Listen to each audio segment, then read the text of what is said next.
masalah ataupun permasalahan-permasalahan yang terjadi di non-satuan pendidikan.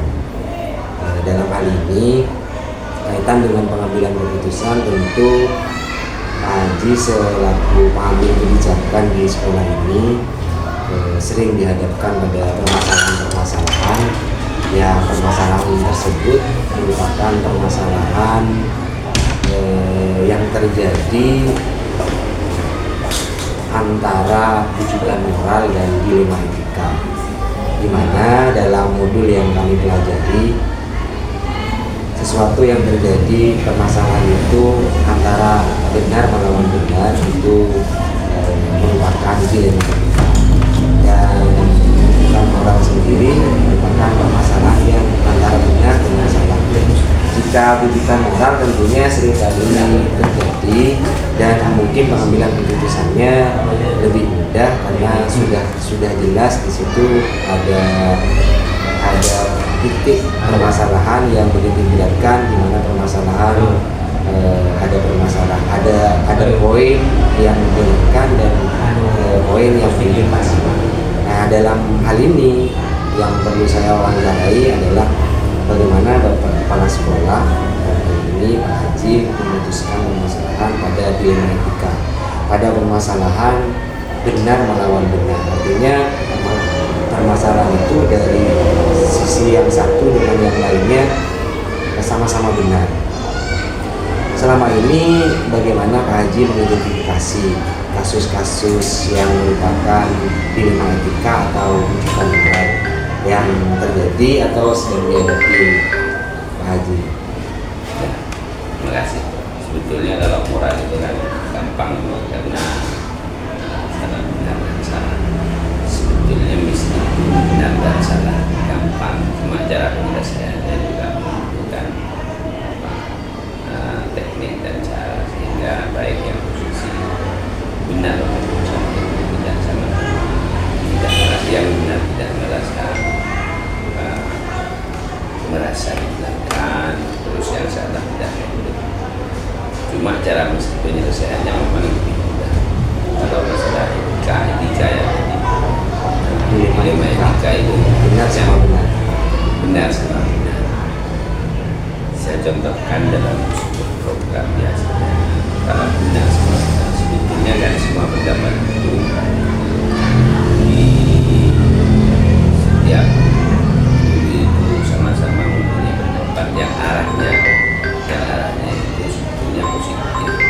Cuma kita kan harus membuat keputusan sebetulnya, dalam artian harus menentukan mana yang mau diambil sebelum kita mengambil keputusan mana yang harus diambil. Itu sebetulnya kita harus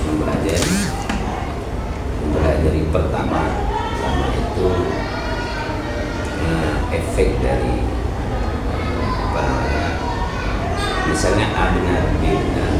Cuma dari benarnya ini itu kan harus dilihat ketika saya umpamakan seperti prosedur mobil, kita sama-sama benar dalam mengoperasikan prosedur mobil. Cuma mana yang berangkat dari mana satu, mana yang harus berangkat dari ini dua. Kalau memang posisinya sekolah itu siap pada gigi dua, maka kita ambil kebijakannya gigi dua. Cuma kalau memang belum siap untuk ke gigi dua, maka prosesnya harus dari posisi gigi satu. Kita memang harus lihat situasi kalau ada permasalahan seperti itu, karena kadang-kadang ada kalanya kita itu pada posisi gigi satu, ada kalanya kita harus langsung gigi dua. Cuma dalam hal itu kita makanya sebelum melangkah pada keputusan kita harus tahu, kita harus mempelajari dari kelas sekolah ketika menerapkan A misalnya itu efeknya bagaimana, ketika menerapkan B posisinya itu. Setelah dipertimbangkan itu maka diputuskan. kalau boleh saya asumsikan melakukan pengambilan mengidentifikasi dulu mengidentifikasi dulu permasalahan tersebut masuk kategori dilema etika atau rujukan moral yang sama-sama benar atau benar melawan salah. Nah selanjutnya Pak Haji, bagaimana Pak Haji menjalankan pengambilan keputusan di sekolah tentang kasus dilema etika tersebut dalam kepentingan bersama untuk membangun nilai-nilai kebajikan. Dengan nilai-nilai kebajikan terutama yang paling identik tentang antara dua pihak permasalahan tersebut adanya saling menghargai, saling menghormati, bagaimana keputusan itu bisa diambil, bagaimana menjalankan keputusan tersebut. Dalam menjalankan keputusan itu kadang-kadang kan setiap manusia itu kan ini manusiawi kan. Kadang-kadang kalau pendapatnya diambil ya ada terus yang tidak diambil sedikit itu persenannya ada. Cuma kita kan selalu pimpinan harus bisa menjaga semuanya itu. Jadi baik yang diambil maupun yang tidak diambil, yang mau merasakan sama-sama dalam satu kesepakatan. Menampung semua pendapat. Ya dalam pelaksanaannya kita harus tetap kontrol posisi pendapat yang tidak kita. Bagaimana dalam proses berjalannya kita harus betul-betul memperhatikan posisi pendapat yang tidak ada supaya kita bisa menjaga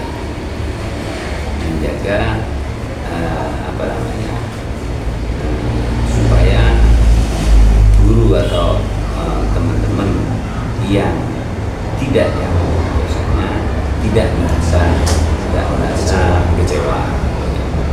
Itu memang kalau mengenai emosional atau perasaan itu memang agak sehingga betul-betul perlu diprioritaskan ya, karena itu efek dari sistem kerja teman-teman itu juga dari bawaan masyarakat. Makanya kalau dulu masih sebelum merdeka sering pengawas apa itu menyatakan bahwa permasalahan yang di rumah akan dibawa ke sekolah. Dalam arti perasaan yang tidak enak dari rumah itu jangan dibawa ke sekolah. Nanti efeknya yang kedua sama juga di sekolah. Kita harus menjaga supaya sama-sama perasaan, pikiran harus teman-teman itu dalam posisi enak, nyaman. Makanya harus sama-sama dijaga. Selanjutnya dalam pengambilan keputusan Pak Haji, prosedur apakah ada prosedur secara prosedural bagi mengambil keputusan jika permasalahan tersebut masuk dilema etika? Prosedurnya seperti apa pengambilan keputusan? Apakah serta-merta pengambilan keputusan itu secara sepihak dari kepala sekolah ataukah ada prosedur lain untuk pengambilan keputusan tersebut? Pertama dari tingkat kesulitan. Kalau memang itu tidak terlalu rumit, tidak terlalu berat, itu langsung misalnya tetap prosesnya harus apa? Diskusi. Jadi di musyawarah itu kalau memang tidak membutuhkan pemikiran kerja kita putuskan. Cuma kalau memang rentan dengan permasalahan itu maka nanti harus diberi perhatian nanti kepala sekolah itu mencari momen yang tepat atau keputusan yang mana yang mau diambil, A atau B. Maka sebelum melontarkan atau mencetuskan keputusan A atau B, misalnya mau mengambil B, maka pendekatannya harus dengan kenapa? Supaya sama-sama enak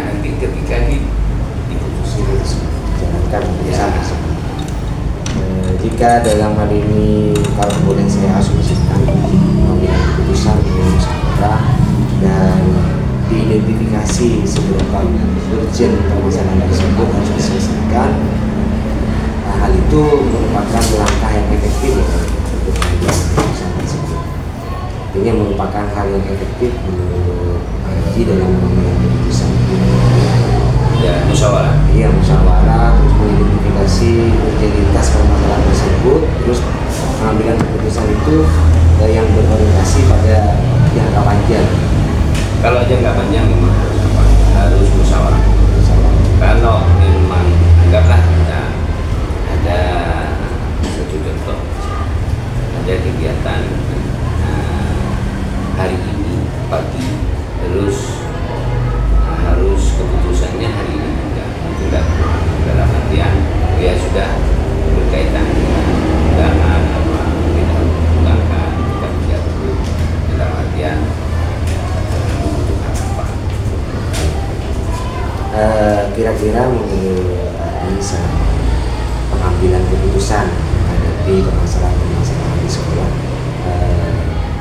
apakah yang merupakan tantangan dalam pengambilan keputusan pada kasus yang benar sama benar ini, yang merupakan tantangannya sebetulnya apa namanya, saya ini termasuk orang yang gimana supaya bisa pikiran dan rasa itu enak, cuma untuk melaksanakannya memang agak sulit, untuk menjaga itu perasaan sama-sama enak itu agak rumit. Dalam artian yang diambil enak, tidak diambil enak.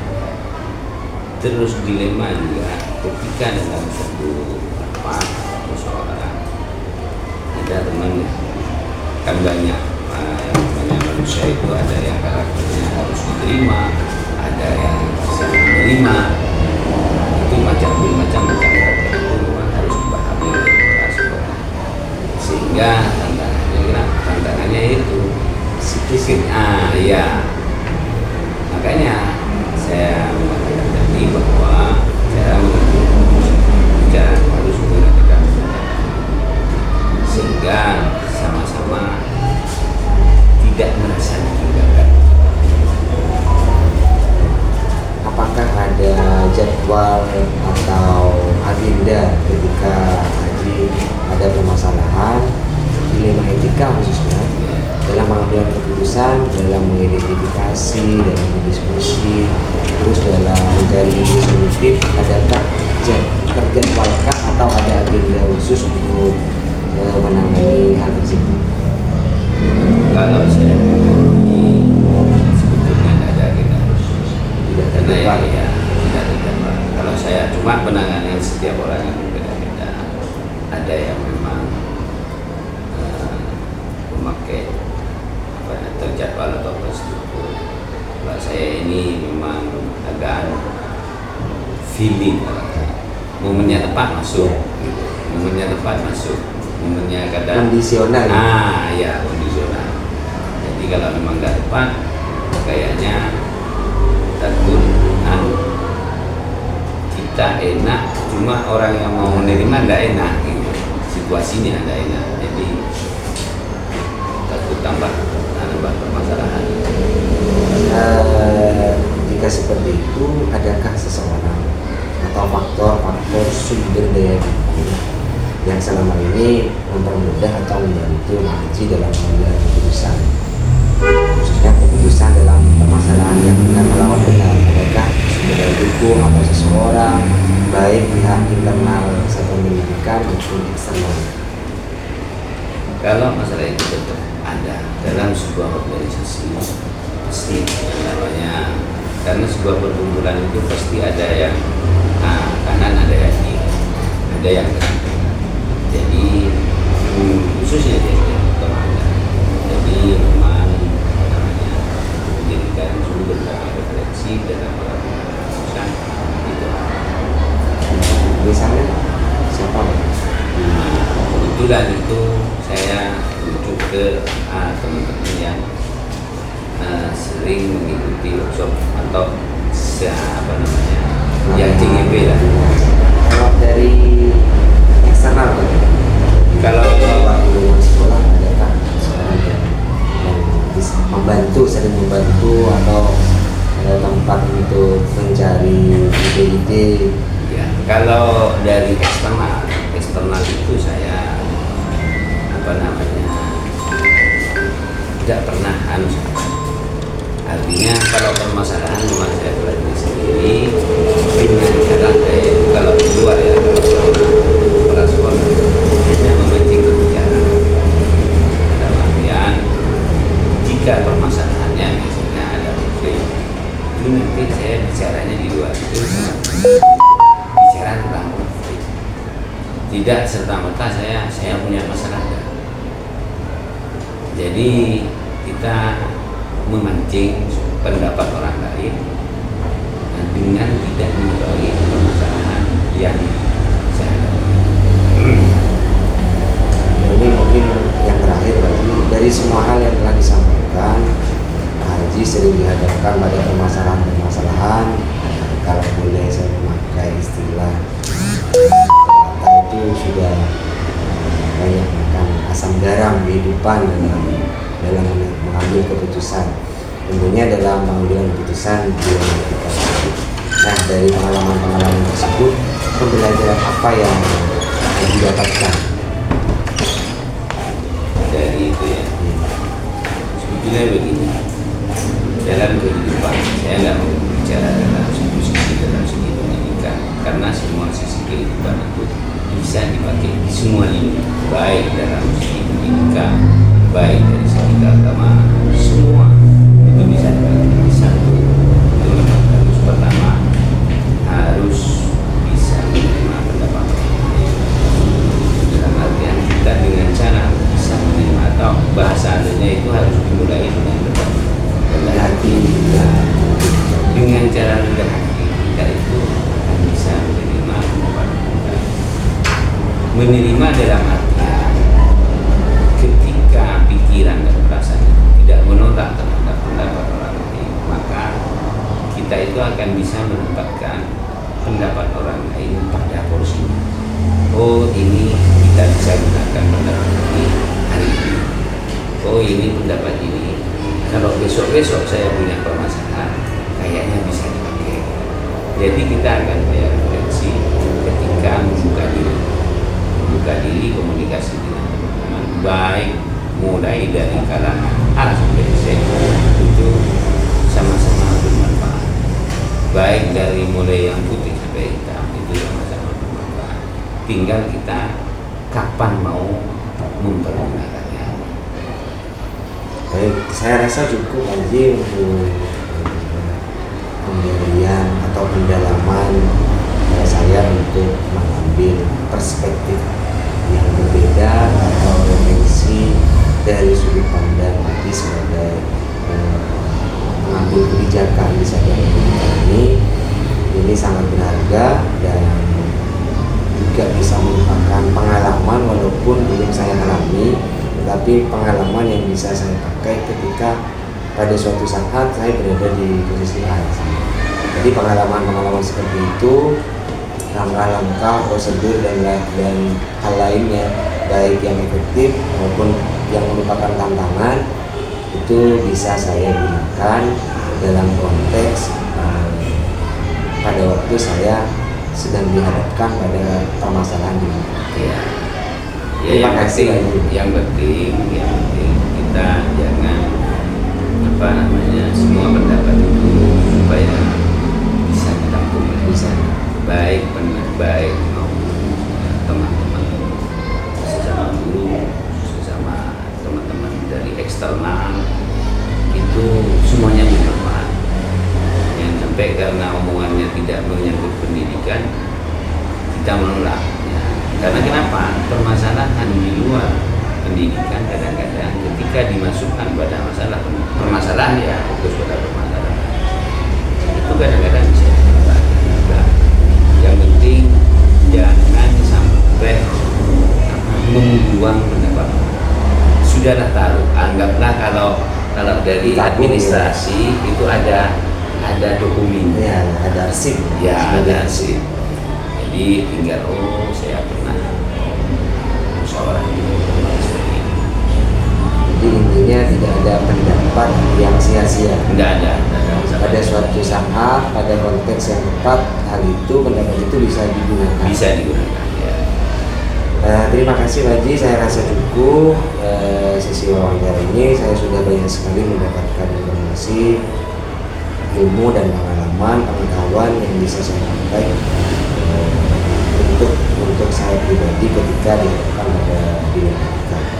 Saya mohon izin, terima kasih atas waktunya dan mohon maaf sudah mengganggu waktunya. Saya akhiri Pak Haji. Wassalamualaikum warahmatullahi wabarakatuh. Waalaikumsalam. Assalamualaikum warahmatullahi wabarakatuh, Ibu Awi.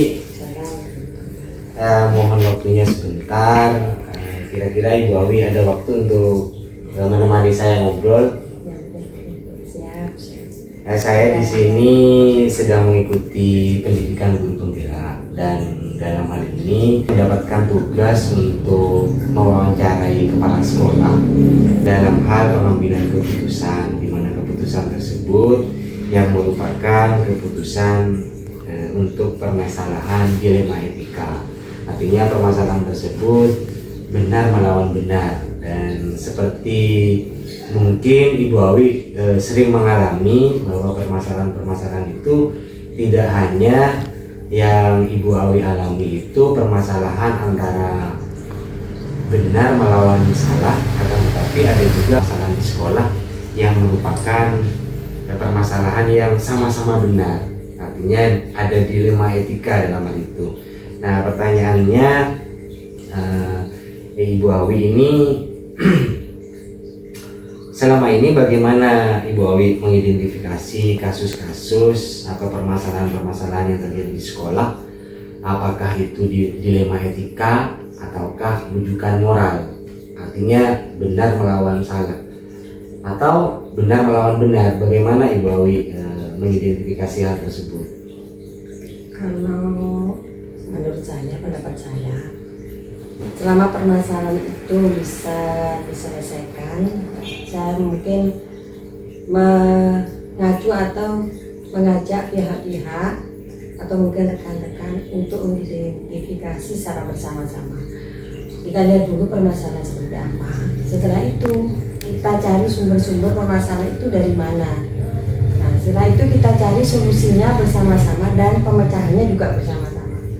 Apakah setelah itu kan kita kalau ada permasalahan itu, apabila ada sebab akibatnya bisa diselesaikan secara bersama, kan masalah itu menjadi ringan dan tahu apabila saya mungkin ada kekurangan bisa dari pihak lain untuk memberikan pendapat ataupun jalan keluar. Saya identifikasi sama-sama diskusi. Ya, diskusi bersama. Saya tidak bisa mengambil keputusan secara sepihak. Tidak serta-merta keputusan itu dari Ibu Awi sendiri, mengidentifikasi melalui sumber-sumber lain. Ini rekan sejawat, warga sekolah. Baik, Ibu Awi. Kemudian bagaimana Ibu Awi menjalankan pengambilan keputusan tersebut, terutama untuk kasus-kasus yang dalam hal ini sama-sama benar, dan keputusan itu membutuhkan bagaimana keputusan itu mengandung nilai-nilai kebajikan. Artinya walaupun hal itu sama-sama benar, tetapi ada nilai kebajikan dalam keputusan Ibu Awi itu yang sudah diambil keputusan. Hal itu dan katakanlah keputusan itu yang diambil menyalahi regulasi atau kebijakan sekolah, tetapi hal itu karena sama-sama benar, keputusan itu diambil bagaimana untuk mengandung nilai-nilai kebajikan, seperti halnya ya saling menghormati, toleransi, itu. Sebelum saya mengambil keputusan, saya mencari dulu fakta-fakta, karena fakta-fakta itu penting. Karena mungkin dari pihak satunya. Setelah itu fakta-fakta itu saya kumpulkan. Bukan serta saya mengambil keputusan sendiri. Nah, berdasarkan fakta itu mungkin saya bisa mengambil keputusan dan bisa menyelesaikan permasalahan tersebut. Ya, cari dulu faktanya. Ya. Kalau boleh didetailkan Ibu, bagaimana langkah-langkah Ibu atau prosedur seperti apa yang Ibu Awi pakai dalam pengambilan keputusan tersebut? Prosedurnya ya. Prosedurnya dimulai dari apa dulu? Pertama mungkin setelah ada permasalahan itu saya mungkin kalau permasalahan saya kumpulkan dulu berita itu dari mana dulu. Setelah itu dari mana, dari pihak mana saya kumpulkan. Setelah itu saya bersama teman-teman istilahnya diskusi, ini faktanya dari ini. Setelah diskusi pendapat kan banyak berbagai pendapat, kita cari sesuaikan dengan pendapatnya teman yang sesuai dengan permasalahan tersebut, kita kumpulkan. Setelah kumpulkan faktanya itu kita ambil tindakan selanjutnya untuk menangani masalah tersebut. Baik. Kalau selama ini dari prosedur yang sudah disampaikan Ibu Awi tadi, menurut Ibu hal apa saja yang Ibu asumsikan sebagai langkah efektif dalam pengambilan keputusan untuk menyelesaikan permasalahan dilema etika? Bisa bilang hal apa saja yang sudah dilakukan Ibu Awi, hal efektif yang menurut Ibu Awi itu efektif dalam pengambilan keputusan dalam permasalahan dilema etika. Artinya yang permasalahan sama-sama benar menurut Ibu Awi, yang efektif itu seperti apa? Hal apa saja yang efektif? Yang efektif itu kan istilahnya yang berdaya guna ya, apa efektif itu? Ya menurut Ibu sesuai dengan permasalahan itu ya. Pertama mungkin yaitu keputusannya saya langsung lihat bagaimana permasalahan itu, karena sudah selesai tadi keputusannya, saya jalankan keputusan itu, saya menemui pihak-pihak yang dalam permasalahan itu, saya langsung sampaikan bahwasanya kalau kejadian semacam ini tindakannya harusnya demikian.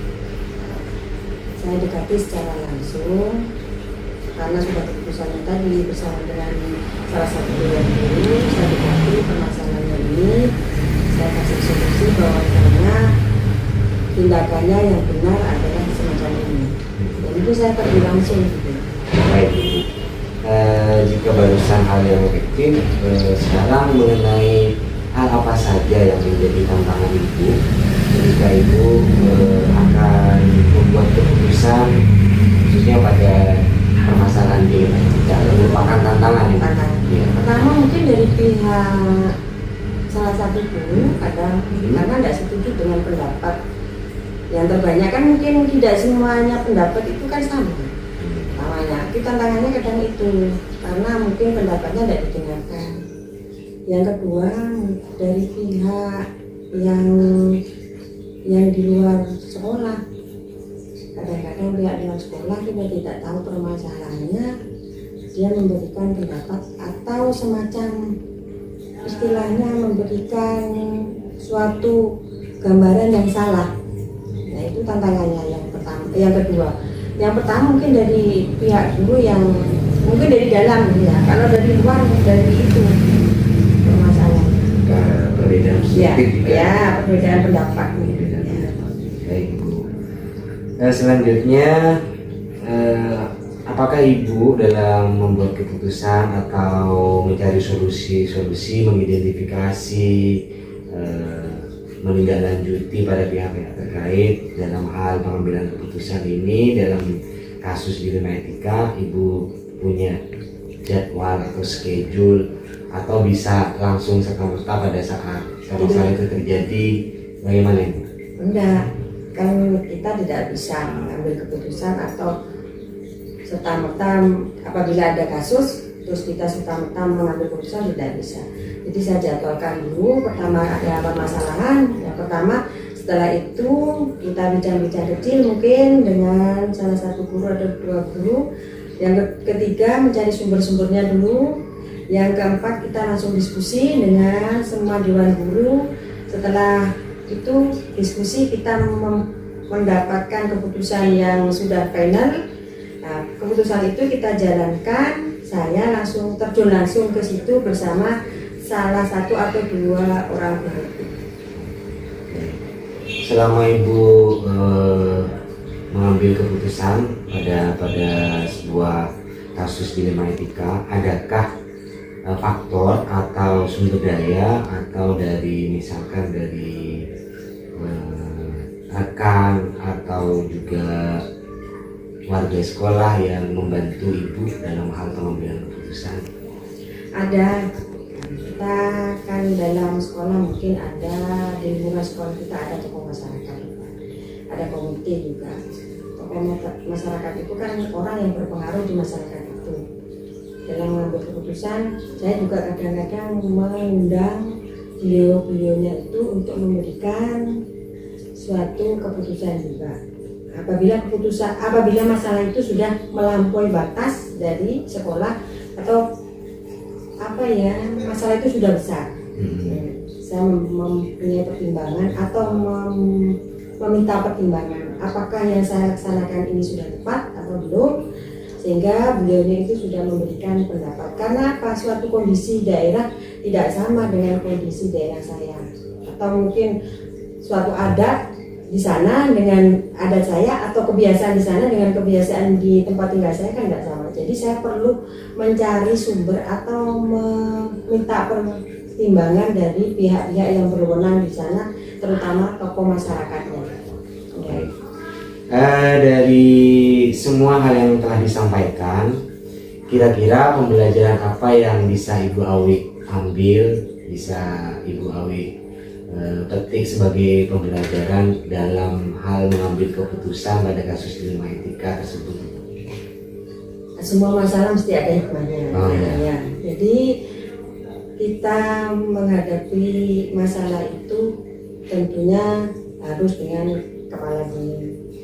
Kadang-kadang ada pihak satu masalahnya seperti ini, kita tidak boleh serta-merta mengambil satu keputusan. Jadi kita lihat dulu dari pihak-pihak mana itu sumbernya, setelah itu kita telaah. Terus dari sekian kasus mungkin yang pernah saya alami, kita ambil hikmahnya bahwasanya semua permasalahan tidak bisa kita ambil secara satu pihak. Jadi harus melalui keputusan bersama dan melibatkan semua guru dan tokoh-tokoh masyarakat. Dan serta-merta tidak semua permasalahan itu juga datangnya dari dalam, bisa dari luar, dan semua tindakan kadang-kadang tindakan kita tidak semuanya juga benar. Jadi kita perlu juga pertimbangan dari orang lain melihat kondisi dan situasi dari daerah tersebut.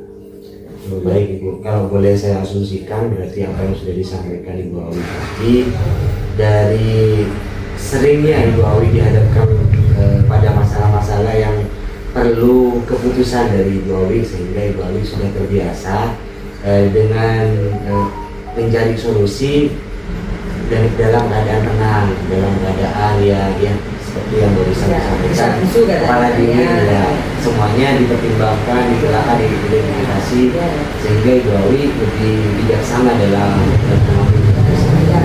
Ya kita sendiri yang walaupun saya sebagai kepala sekolah tidak bisa mengambil keputusan secara lingkungan ataupun faktor dari dalam, misalnya bisa juga kadang-kadang menjaga sekolah juga bisa, karena penjagaan sekolah adalah lingkungan paling terdekat dari sekolah. Baik Ibu, saya rasa cukup wawancara saya. Terima kasih atas waktunya, dan ini juga ilmu pembelajaran yang bisa saya adopsi. Bagaimana saya ketika ada di posisi seperti Ibu Awi dihadapkan pada permasalahan dilema etika, apa yang sudah disampaikan Ibu Awi bisa saya ambil sebagai pelajaran, opsi solutif untuk saya bisa mengambil keputusan yang bijaksana juga. Terima kasih Ibu Awi, saya mohon izin. Assalamualaikum warahmatullahi wabarakatuh.